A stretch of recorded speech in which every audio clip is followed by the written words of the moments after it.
Dhallywood king Shakib খানের পারিশ্রমিক নিয়ে কি চলছে ধোঁয়াশা?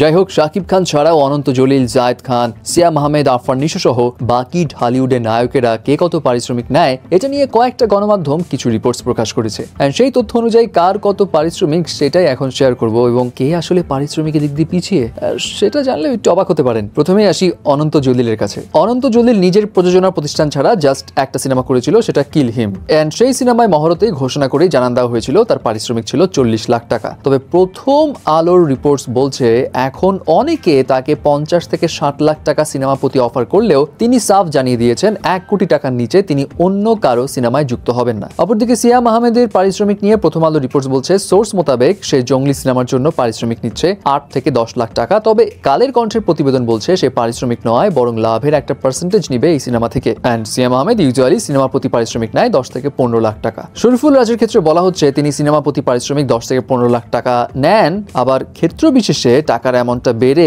25 লাখও হয়ে যায়। এছাড়া আদর আজাদের পারিশ্রমিক নিয়ে প্রথম আলোর প্রতিবেদন বলছে তিনি 3 থেকে 5 লাখ টাকা পারিশ্রমিক নেন। তবে জিয়াউল হক রোশানের পারিশ্রমিক নিয়ে আবার কিছুটা ধোঁয়াশা আছে। প্রথম আলো রিপোর্টস অনুযায়ী তিনি সিনেমা প্রতি পারিশ্রমিক নেন 8 থেকে 10 লাখ টাকা, কিন্তু কালের কণ্ঠের রিপোর্টস মতে তিনি পারিশ্রমিক নেন সিনেমা প্রতি 5 লাখ টাকা। বাট সবচাইতে বড় ধোঁয়াশা যেন সুপারস্টার শাকিব খানের পারিশ্রমিক নিয়েই চলছে। প্রথম আলো রিপোর্টসে বলা হচ্ছে এবছর শাকিব খানের 3টা সিনেমা মুক্তি পাবে। ঈদ উল ফিতরে বরবাদ, ঈদ উল আজহায় তাণ্ডব এবং বছর শেষে আরেকটা সিনেমা মুক্তি পেতে পারে। এবং ছবি 3টার প্রযোজনা প্রতিষ্ঠানের একাধিক সূত্র জানিয়েছে এখন সিনেমা প্রতি তার পারিশ্রমিক 1.5 কোটি টাকা। কিন্তু কালের কণ্ঠের প্রতিবেদন অনুযায়ী শাকিব খান এখন পর্যন্ত কোনো সিনেমার জন্য কোটি টাকা পারিশ্রমিক নেননি।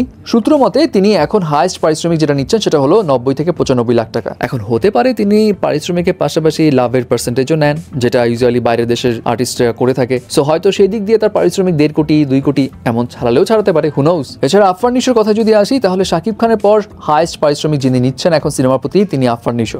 রিপোর্টস অনুযায়ী তিনি পারিশ্রমিক নিচ্ছেন 30 লাখ টাকা সুড়ঙ্গর সময়ও, এবং দাগিতেও তিনি একই পারিশ্রমিক নিচ্ছেন। বাট পারিশ্রমিক দিক দিয়ে সবচেয়ে কে পিছিয়ে জানেন? জায়েদ খান। তার সমসাময়িক কিংবা তার থেকে পরে আসা নায়কেরা পারিশ্রমিক হাঁকালেও তার পারিশ্রমিকের দৌড় নাকি খুব বেশি দূর এগোয়নি। প্রথম আলো রিপোর্টস অনুযায়ী তিনি তার দ্বিতীয় ছবি কাজের মানুষে পারিশ্রমিক পেয়েছিলেন 1.5 লাখ টাকার মতো, এবং 2024-এ তার মুক্তি পাওয়া সোনার চর সিনেমাতে পারিশ্রমিক নিয়েছিলেন 3.5 লাখ টাকার মতো। সো বুঝতেই পারছেন খুব বেশি হেরফের কিন্তু হয়নি। সো ভিউয়ার্স, এই তো ছিল পারিশ্রমিকের খবর। এখন এটা নিয়ে আপনার কি অপিনিয়ন জানাবেন কিন্তু।